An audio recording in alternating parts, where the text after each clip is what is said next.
Olá amigos, sejam bem-vindos a mais um vídeo do meu canal. Eu sou o Lucas Knaip, vamos falar sobre o Grande Prêmio da Rússia que teremos nesse fim de semana. O que esperar da corrida que acontece no Autódromo de Sochi, né? Que é construído no Parque Olímpico de Inverno das Olimpíadas de 2014, né? É uma pista que não tem o amor de muita gente, né? Eu pessoalmente eu acho interessante algumas curvas, algumas ideias, mas o último setor é realmente muito ruim, né? E assim, é um circuito que não oferece boas corridas normalmente, é uma pista que não faz diferença, né? As pessoas não ficam olhando para a Sochi como uma pista que, nossa, espera o ano todo por ela. Por exemplo, Baku tem esse efeito, apesar de ser um circuito de rua, aquele retão de 2 km dele, desde aquele efeito, nossa, eu não mal posso esperar para uma corrida em Baku de novo, no Azerbaijão, né? O Azerbaijão tem esse efeito, não é só pistas históricas. Sochi não traz algo novo demais assim a Fórmula 1.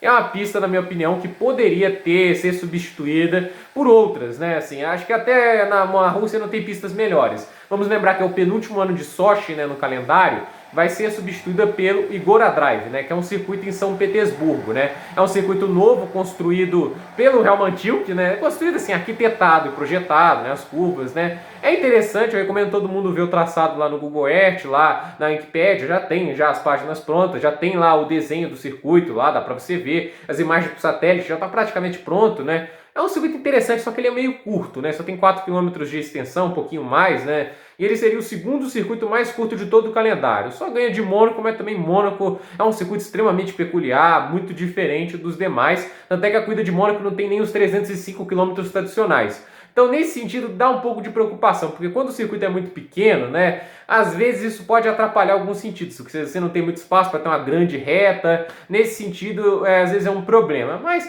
é melhor do que eu acho que Sochi, porque ela tem esses problemas de ter sido feita uma pista improvisada num local que não foi projetado tecnicamente para ter uma pista, né, entende? Talvez tenha sido projetado para isso, mas no final das contas eu acho que é um projeto que não saiu muito bem, né? A teoria foi até interessante, assim, tem pontos de ultrapassagem, né? Tem a curva 1, tem aquela reta no final do segundo setor, tem pontos, dá para se ultrapassar, mas não é fácil seguir o carro na frente, né? É uma pista que tem esse tipo de problema. E assim, eu acredito que essa prova tem contornos mais dramáticos por causa da situação do campeonato. Se o campeonato tivesse igual ao ano passado, aí, gente, pessoal ia um pouco ligar muito pro que estava acontecendo, ter muita atenção para a prova. Não dizendo que não vai assistir, porque assiste mesmo foi em Mônaco, pode ser em Macau, né? Mas acho que Fórmula 1 em Macau nunca vai acontecer. Mas o fato é que, assim, a questão é que o campeonato está apertado. A pista de Sochi é tão esquecível que as pessoas nem se lembram que teve ano passado a corrida. Teve e o Bottas ganhou. Acho que, se não me engano, foi até a última vitória do Bottas na Fórmula 1. Só pra você ter ideia do quão esquecível é essa pista. Muita gente não sabia que teve essa corrida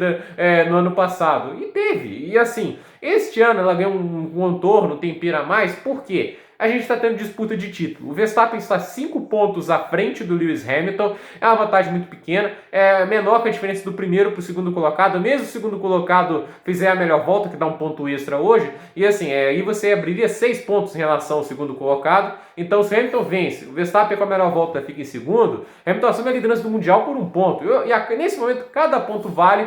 E aí a gente tem, é claro, a punição em cima do Max Verstappen pelo que aconteceu lá no Grande Prêmio de Monza. Para mim é uma punição exagerada e bem mais pesada do que a do Hamilton lá em Silverstone. Eu acho que a do Hamilton foi bem mais absurda, porque a curva Copse, né, ele não fez tão por dentro assim, não dava para fazer de pé embaixo com o tanque cheio a Copse naquele momento. A Copse é assim, você fazendo um traçado normal, né, um traçado ideal, até meio mais por fora, você consegue fazer ela mais rápido, você consegue fazer ela com o pé cravado nos carros de hoje, mas quando você está com o tanque cheio e você tenta fazer ela por dentro, você não consegue, entende? No início de curso, se fosse na última volta, né, dava para fazer, tanto é que o Hamilton tenta repetir a manobra, ele vai mais por dentro contra o Leclerc sem perder velocidade. Ali tentou fazer a mesma coisa, espalhou, acertou o Verstappen. Na minha opinião, ele foi consequente. Nesse acidente agora de Monza, a velocidade era mais baixa e o Hamilton também não deu lá esse espaço para o Max Verstappen. O Verstappen forçou, ficou um pouco desesperado, não queria perder muitos pontos em relação ao Hamilton, né? Mas o Hamilton também forçou porque não queria ter o trabalho de ultrapassar o Verstappen. Ele ia segurar muito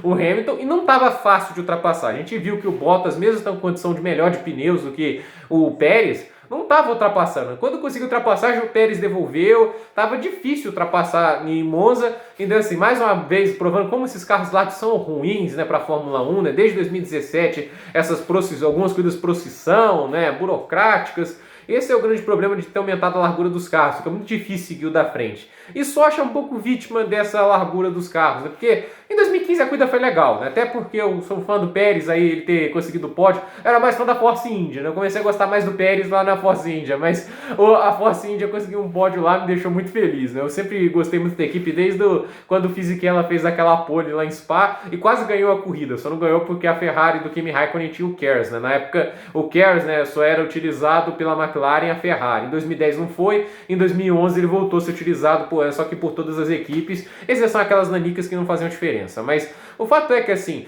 só acha um pouco vítima desse regulamento técnico todo da Fórmula 1. E vamos ver que no ano que vem, né, se a corrida sai um pouco melhor. Não é só culpa dos carros, o circuito também não ajuda muito, mas é uma pista que conta muito nela? Equilíbrio de chassi e assim, bom setup aerodinâmico. Tudo é importante nela, mas eu acho que chassi e aerodinâmica vão pesar um pouco mais do que propriamente motor. Aí o pessoal vai lembrar, Lucas, mas a Ferrari em 2019 foi pole. Foi pole, foi, mas ela foi pole em Singapura, entende? Singapura é um circuito muito de chassi, que o motor estava muito adulterado, né? Essa é a grande verdade, o motor estava muito irreal. A diferença hoje entre Mercedes e Honda não é grande como já foi antes, né? A Mercedes não está com o melhor motor disparado, e ainda tem suspeitas de ilegalidade, porque ela não começou bem essa temporada em questões de velocidade reta, e desde Silverstone virou o melhor motor de novo. Então, nesse sentido, ainda tem essas suspeitas em cima da Mercedes. E a questão é, o motor não é o melhor disparado? E como é que vai desempatar essa briga? Chassi e aerodinâmica. Essa pista precisa de boa asa, porque não é Monza, 70% do tempo em pé baixo. Você tem a curva 1, né? Aí você tem aquela curva 2 com um curvaço, né? Que você, ali, acho que qualquer carro faz pé embaixo, não é tanta diferença, mas aí você tem uma curva um pouquinho mais fechada, aí depois você tem umas curvas um pouco mais rápidas, você precisa de um bom setup aerodinâmico. Se você fizer com aquela asa fininha de Monza, não vai ter tanta diferença. Então, assim, vai ter muita diferença, quer dizer. A diferença vai ser muito grande, né? Um carro com aquele tipo de asa não consegue fazer aquela curva de maneira estável. Quando você coloca aquela asa enorme, você vai ganhar muito tempo em questões de aerodinâmica. Então, o fato é que nesse circuito, a aerodinâmica vai contar muito. E nesse sentido, a Red Bull está à frente da Mercedes desde o início do ano. O carro da Red Bull é melhor em curvas do que o carro da Mercedes. Então, nesse sentido, a Red Bull tem essa força. Outra equipe que pode surpreender muito, a Ferrari. A AlphaTauri também cresceu, mas a Ferrari cresceu muito em questões de chassi e motor nessa temporada. A temporada da Ferrari é muito melhor nesse sentido. O chassi é muito bom. E nesse circuito que você tem algumas mudanças bruscas de direção, o chassi é importante. Então, na minha opinião, eu acredito que a Ferrari tende a ter um fim de semana forte e vem com atualização de motor. Mas a gente tem que lembrar que o Charles Leclerc também está punido e vai largar lá do fim do grid, né? Mas para o Verstappen essa prova ganha um contorno, por quê? Se ele conseguir a pole, que é muito provável, um piloto muito rápido de classificação, eu acredito que a Red Bull ela vai manter o carro na pista mesmo largando em quarto, porque essa é a melhor posição possível de largada para o Verstappen. Ele tem 3 posições de punição, então se ele largar em quarto, ainda dá para recuperar, porque uma posição é do Pérez, aí você fala, troca, entende? A questão nesse sentido, né? E se for o Pérez ali na terceira posição, a gente tem que lembrar que o carro da Red Bull não é o mais fácil de se guiar, mas se bem que ele corre muito bem em Sochi, então assim, o Pérez eu acho até que ele pode andar muito bem nesse fim de semana. Aí a gente tem também o fato da estratégia de corrida contar muito, né? O ritmo de corrida do Bottas em Sochi não é ruim, eu não acho que ele vai andar mal de propósito para tentar segurar o Verstappen, porque nisso ele pode ser ultrapassado, a gente já viu isso na Holanda, né? Ele tentou segurar um pouco o Verstappen e não adiantou em nada, e assim, né? É uma prova que pode ter chuva, e isso também está sendo importante. No momento está chovendo muito lá em Sochi, e assim, é um fim de semana com chuva, é problemático, porque além desses carros terem um pneu muito largo, né, isso pode atrapalhar a corrida com chuva, né? Mas assim, isso é o que causou o fato de não ter corrida em Spa. Não era que as condições de pistas eram totalmente inguiáveis, é que como os pneus são muito largos, o spray é muito grande e atrapalha a visibilidade. Os pilotos estavam conseguindo andar, mas o spray muito grande estava atrapalhando muito, né? Só que acontece assim, na chuva, o Verstappen também é muito diferenciado, então nesse sentido, abre as portas para ele tentar aprontar no fim de semana. Mas de qualquer maneira, é uma corrida que tem esse tom mais importante por causa do campeonato assim, muito disputado. Por isso que é bom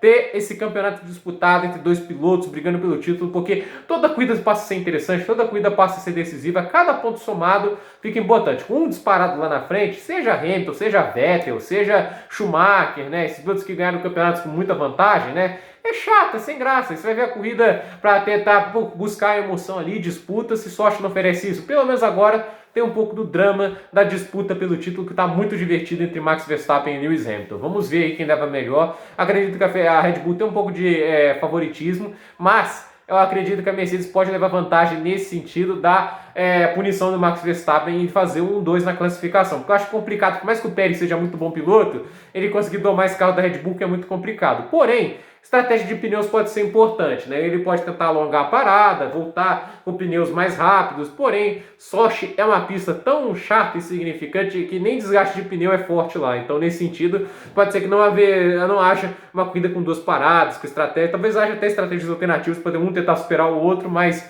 acho muito difícil disso acontecer. A chance é ter uma prova e uma parada mesmo com um setup mais macio de pneus escalado para o fim de semana. Por esse vídeo é isso, gente. Dúvida nos comentários, deixe seu like, se inscreva no canal, compartilhe esse vídeo e até o próximo vídeo.